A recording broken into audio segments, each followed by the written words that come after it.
నాతో ఉన్నారు YCP state coordinator Sajjala. Why not 175 ఉన్న వైసీపీ 11 సీట్లకే పరిమితమైపోయింది. మళ్లీ కోలుకునే ప్రయత్నాల్లో ఉన్న ఆ పార్టీకి వరుస కేసులు ఇబ్బందిగా మారిపోయాయి. ఇప్పుడు లిక్కర్ స్కామ్ వచ్చింది. లిక్కర్ స్కామ్ చేసింది వైసీపీ.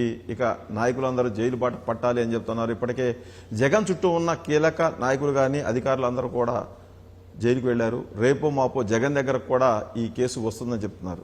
అసలు నిజంగా స్కామ్ జరిగిందా, స్కామ్ జరిగింది అనే ఆధారాలను సిట్ చెప్పేదానికి ఆధారాలు ఏంటి అనే విషయం గురించి ఈరోజు సజ్జల గారితో మనం మాట్లాడదాం. సార్, మొత్తం కోలుకునే ప్రయత్నాల్లో మీరుంటే సిట్టు కేసుల మీద కేసులు పెట్టి మీ నాయకుల మీద నాయకులను వేసేసి అందరినీ జైలుకు పంపుతా ఉన్నారు. కీలకమైన నాయకులు 12 మంది మీకు పార్టీ చెవిరెడ్డి కానీ ఈ మిగతా నాయకులందరూ కూడా మిథున్ రెడ్డి సహా ఎవరైతే జగన్కి 1, 2, 3, 4 లాగా ఉన్న వాళ్ళందరూ కూడా జైలుకు పోతున్నారు. ఇది మానసికంగా దెబ్బతీస్తుందా వైసీపీని?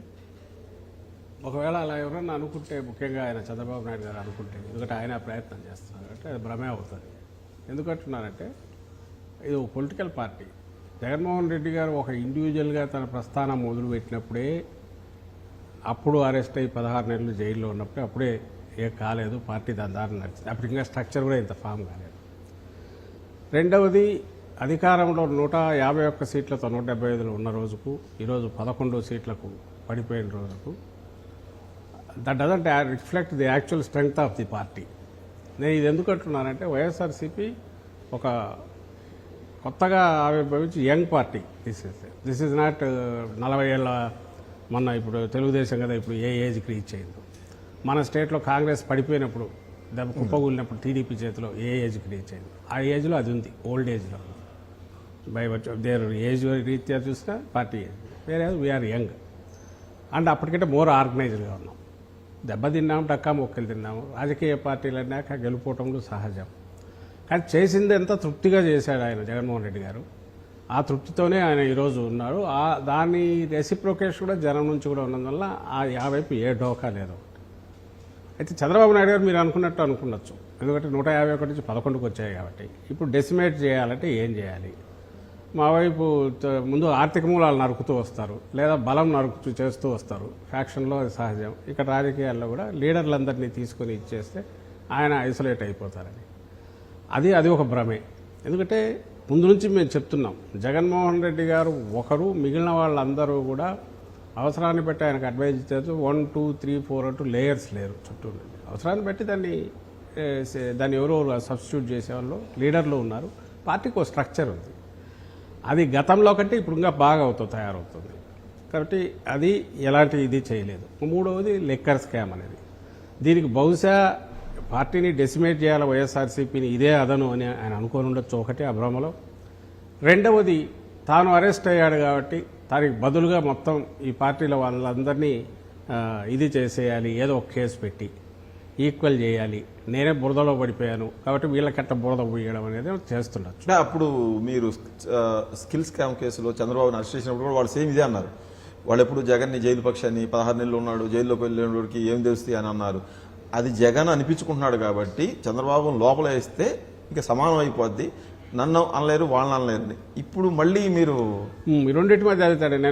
నేను నా మాటలు గమనిస్తే మీరు ప్రతిసారి నేను మా మాటలు వాళ్ళ మాటలు పక్కకు తోసి వాస్తవం ఏదో చూడండి, ప్రజలకు అప్పీల్ చేస్తున్నా, మీడియాకి అప్పీల్ చేస్తున్నా. ఇప్పుడు కూడా అదే చెప్తున్నా.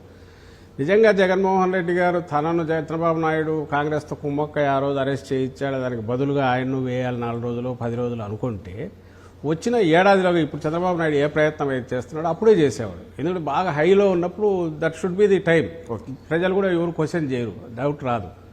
ఎందుకు 3 ఏళ్ళు 4 ఏళ్ళు ఎందుకు పట్టింది అంటే ఆధారాలన్నీ, పూర్తి ఎవిడెన్స్లన్నీ కరెక్ట్గా ఇచ్చేస్తున్నారా, ఇన్వెస్టిగేషన్ ప్రాపర్ జరిగి పక్కా ఎవిడెన్స్ ఉంటేనే చేయండి అని ఆయన డైరెక్షన్ ఇచ్చినందువల్లనే అంత సమయం పట్టింది. విత్ ప్రూఫ్స్, ఎవిడెన్సెస్ ఆ రోజు అరెస్ట్ జరిగింది. దానికి బదులు ఈరోజు అతను చేస్తున్నది ఏదైతే ఉందో, ఇందులో ఒక్కటంటే ఒక్కటి కూడా ఎవిడెన్స్ వదిలేయండి, అసలు రేషనల్ లేదు. ఈరోజు అతను పెట్టిన దాంట్లో ఏ హేతుబద్ధత లేదు. నిప్పులు లేనిది పొగరాదు అంటారు మీరు. నిప్పు లేదు, పొగలేదు అంటారు. వాళ్ళు 3,200 కోట్ల అవినీతి జరిగింది అంటున్నారు. మొత్తం డిస్టిలరీలన్నీ మీరు స్వాధీనం చేసుకున్నారు. ఎవరికి ఎంత ఇవ్వాలో అంత ఇచ్చేసి వాళ్ళ నుంచి ఎంత తీసుకోవాలో మీరు గమనిస్తే ఈ రోజుకు ఇవంతా కూడా ఒక నెరేటివ్ బిల్డ్ అవుతున్నది ఎల్లో మీడియాలో మాత్రమే అవుతుంది. ఎందుకు ఎల్లో మీడియా అంటున్నా అంటే అది పేర్లు అనడం కూడా అనవసరం. అది ఒక న్యూస్ పేపర్లా, టీవీలా, లేదా వాళ్ళ మ్యానుఫ్యాక్చరింగ్ యూనిట్లు ఉన్నాయి ఫేక్ దీన్ని న్యూస్ను కానీ లేదా అబద్ధాలను ఇచ్చేసేటివి అవి కానీ ఇవన్నీ కలిసి ఒక క్యాంపెయిన్ మెషిన్ లాగా నడుస్తున్న దాంట్లో కన్సర్టెడ్గా కంటిన్యూస్గా ఒక క్యాంపెయిన్ నడుపుతూ వచ్చి అదే వాటిలో వీటిలో కూడా వస్తున్నాయి, ఎఫ్ఐఆర్లో వస్తుంది, అరెస్ట్లో వస్తున్నాయి, దెన్ ఛార్జ్ షీట్లో కూడా నిన్న వచ్చింది. చిన్న డీవియేషన్ లేదు. అయితే దానికి పునాది లేదు. మీరు గమనిస్తే నేనేమంటున్నాను, వాళ్ళు నిన్నటిదే ఛార్జ్ షీట్ ఫైనల్ తీసుకున్నాం. దీని గురించే ఈరోజు డిస్కషన్ అన్నారు కాబట్టి దీని గురించే నేను చెప్తాను. నిన్న ఛార్జ్ షీట్ తీసుకున్నాం. This is the first step to next దీనికి పోవడానికి. అంటే ఇన్వెస్టిగేషన్ ఏజెన్సీ క్లియర్గా ఫీల్ అవుతుంది ఈ ఆధారాలు ఉన్నాయనేది పక్క దీనితో ఛార్జ్ షీట్ ఫైల్ చేస్తారు. దెన్ నెక్స్ట్ మళ్ళీ సప్లిమెంటరీ రావచ్చు, ట్రయల్ మొదలు కావాలి, ఈ తర్వాత ప్రాసెస్ జ్యుడిషియల్ ప్రాసెస్. దీంట్లో చూస్తే మీకు రెండుగా కనిపిస్తాయి. ఒకటి, వైఎస్ఆర్ కాంగ్రెస్ పార్టీ రావడంతోనే ఈ దోపిడీకి ఒక పక్కా స్కెచ్ వేసి తమ విధానం మార్చి కింద రిటైల్ షాప్స్ అన్ని పబ్లిక్ దీనికి మార్చారు, గవర్నమెంట్కి మార్చారు ప్రైవేట్ నుంచి అనేది ఒకటండి. రెండవది, బ్రాండెడ్ ప్రోడక్ట్స్ అన్నీ కూడా దూరం పెట్టారు. వీళ్ళవి తీసుకొచ్చేసి దాని మీద రేట్లు ఎక్కువ చేసి దాన్ని అంతా క్రీమ్ అంతా తీసుకుంటూ వచ్చారు. రెండు, తద్వారా 3,000 నెలకు 50 నుంచి 60 కోట్లు, 3,500 కోట్లు బయటకు వచ్చింది అన్నారు. నెంబర్ 1, ఇందులో ప్రైవేట్ షాపుల నుంచి గవర్నమెంట్కు మార్చడం అనేది స్కామ్ ఎట్లవుతుందో అయితే నాకంతే అర్థం కావట్లే. ప్రైవేటు షాపుల ద్వారా అసలు అది మార్చడం అనేది అప్పటికప్పుడు తీసుకున్న విధాన నిర్ణయం కాదు. మా మేనిఫెస్టోలో పెట్టిన మద్య నియంత్రణ అనేది ఏదైతే ముందు నిషేధం అనుకున్నది, తర్వాత ప్రాక్టికల్ పర్పసెస్ అన్ని వల్ల నియంత్రణతో మొదలు పెడదాం అనుకున్నప్పుడు దానికి చేయాలంటే డిస్కరేజ్ చేయాలంటే ఏం చేయాలి? అడ్డగోలుగా బెల్ట్ షాపులు కానీ, పర్మిట్ రూములు కానీ, ఎక్కడంటే అక్కడ విచ్చలవిడిగా బార్లు కానీ షాపులు కానీ ఉండడానికి కట్ చేయాలి. ఫస్ట్ థింగ్, అవి డ్రాస్టిక్గా కట్ అయ్యాయి. షాపులు 4,000 చిల్లర ఉండేటివి 3,000 కిందికి 2,900 ఎంతో 33% కట్ చేసాం. పర్మిట్ రూములు అదే మోతాదులో కట్ అయిపోయాయి. దాదాపు గ్రామానికి ఒకటి ఉన్న బెల్ట్ షాప్ 43,000 బెల్ట్ షాప్లను తీసేసాం. ఇవంతా చంద్రబాబు చేసినవి. అండ్ వాటికి సంబంధించినంత వరకు టైమింగ్స్ కట్ చేసాం. అండ్ వీటి పేమెంట్ ఎవరైతే సప్లయర్స్ ఉంటారో వాళ్లకు ఎప్పుడైతే గవర్నమెంట్ షాపులు అయినాయో, మేము గవర్నమెంట్ ఎందుకు ఇన్వెస్ట్ చేస్తుంది? We are only paying a facilitator role కాబట్టి సప్లై వచ్చిన తర్వాత బాటిల్ సేల్గా అయిన తర్వాత వచ్చిండేది 45 డేస్ తర్వాత పే చేస్తామని పెట్టాం. ఇవి ఎవరికి కండ్యూసివ్ కాదు. ఏ ప్రైవేట్ సప్లయర్కు, లిక్కర్ సప్లయర్ కానీ, మ్యానుఫ్యాక్చరర్ కానీ కండ్యూసివ్ కాదు, ఎంకరేజింగ్ కాదు, డిస్కరేజింగ్. అది ఓ పక్క కన్జంప్షన్ డిస్కరేజ్ చేసాము, రేటు కొంత పెంచి ట్యాక్సులు ఇచ్చేసిన ద్వారా రెవెన్యూ పెరిగింది. అలాగే ప్రొడక్షను డిస్కరేజ్ చేసాం. అంతకుముందు ఉన్న దాంతో పోలిస్తే డ్రాస్టిక్గా కట్ అయ్యాయి.